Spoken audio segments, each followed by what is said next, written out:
My name is Elizabeth, and I'm the Women's DTS Ministry Lead, and this is my story. I can remember the day my world went dark, and when my relationship with Jesus left my life. It was when I was 9 years old, and my dad abruptly died in his sleep. I remember waiting for my mom to come home and share with me that he was coming home, and she shared with me that he had passed away at 36 years old. And I remember my whole world going dark. I remember blaming my mother, blaming the world, and definitely blaming God. I spent many years from that point on searching for love in all the wrong places, seeking attention, seeking love, seeking friendships with anyone that would give me that, trying to fill this God-sized hole with anything I could. Living a life full of lies and deception and just never really knowing where I fit in. Anywhere I went, I was different and felt not a part of. I ended up in many toxic, abusive relationships. I struggled with keeping a job. I had 3 children in relationships that ended terribly.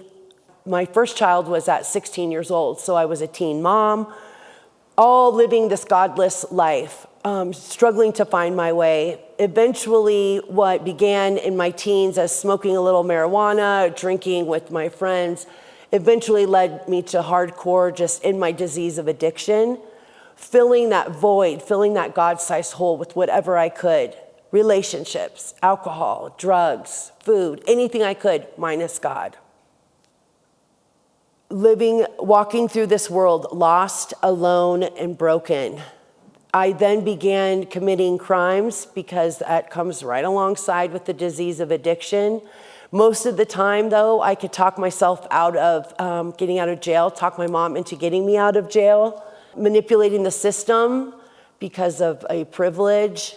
I did end up getting my college degree in accounting because I am a smart, intelligent person and I make very stupid choices. I remember one of my jail stays in 2016 where these 2 little women came into the Larimer County Jail and they asked if anyone wanted to get saved. And of course I said, yes, save me. And in my head, I was thinking they were taking me home. So these 2 women invited us into this room with a little New Testament Bible, and they asked us to repeat after them, and we said the prayer of salvation. I had no idea what that meant. I expected to walk out of there and feel different and be teleported out of there. None of this happened. In that jail sentence, I did begin to kind of crack open my Bible and read a few verses. I believe Psalm 91 we read in the evening, and we put on the armor of God. I had no idea the meaning of any of this.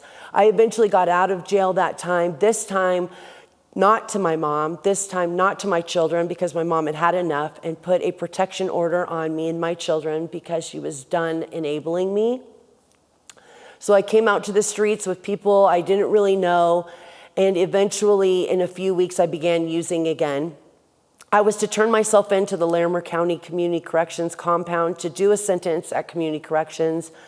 And I had recently relapsed and I was too scared to show up there. So I chose not to show up there, which eventually landed a life of being on the run. I would take receipts out of trash cans at the McDonald's on Mulberry and go into McDonald's and tell them they got my order wrong just so I could eat. I was around people who were doing terrible, horrible things. I was around people that would try to fight me on a consistent basis.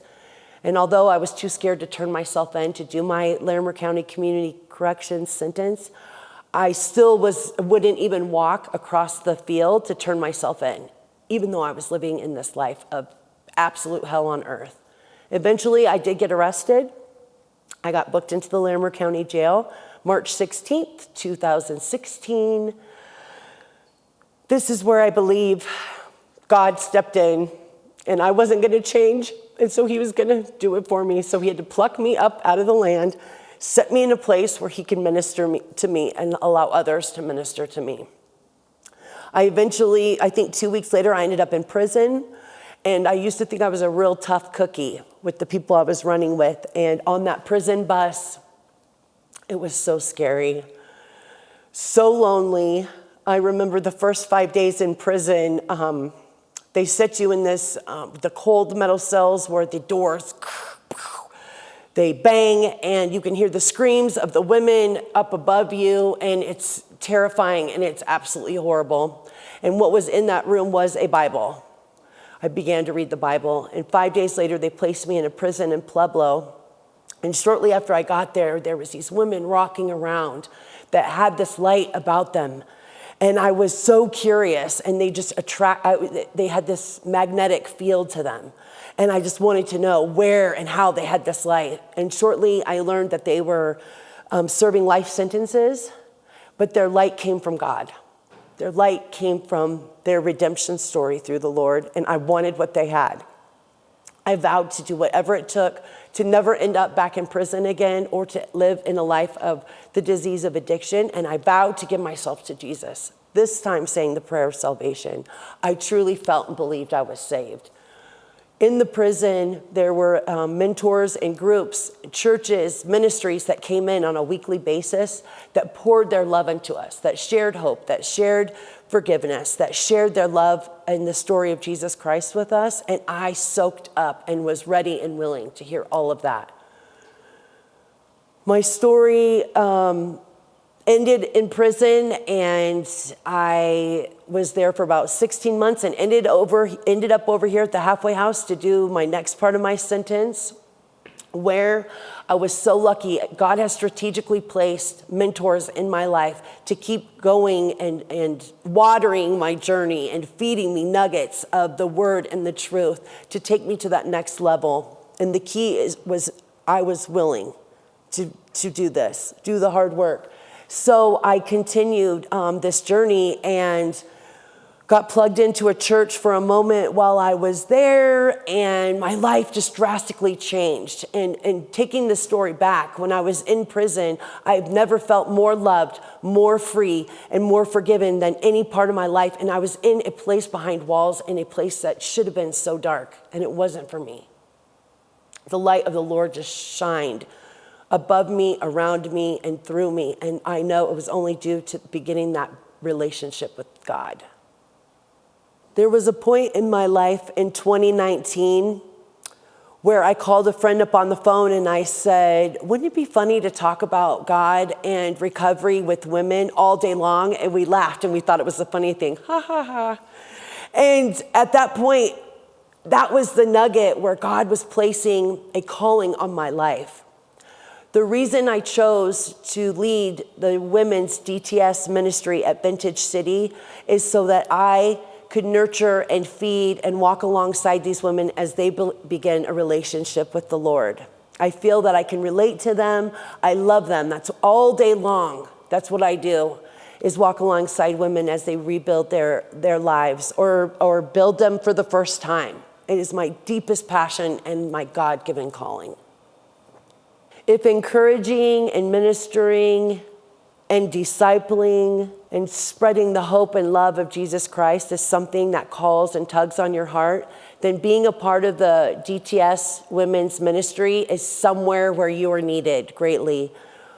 We need people to walk alongside these women and encourage them and love them and share with them the knowledge of the Bible, the truth of Jesus Christ, and what the Lord has done in your lives. My advice to anyone that has walked the path of being justice impacted, struggled in abusive relationships, struggled with addiction and just being lost, my advice to you is get connected in a church. Get connected with another woman that can build you up and love you until you can love yourself, and be vulnerable and willing to do the hard work through the love of Jesus Christ.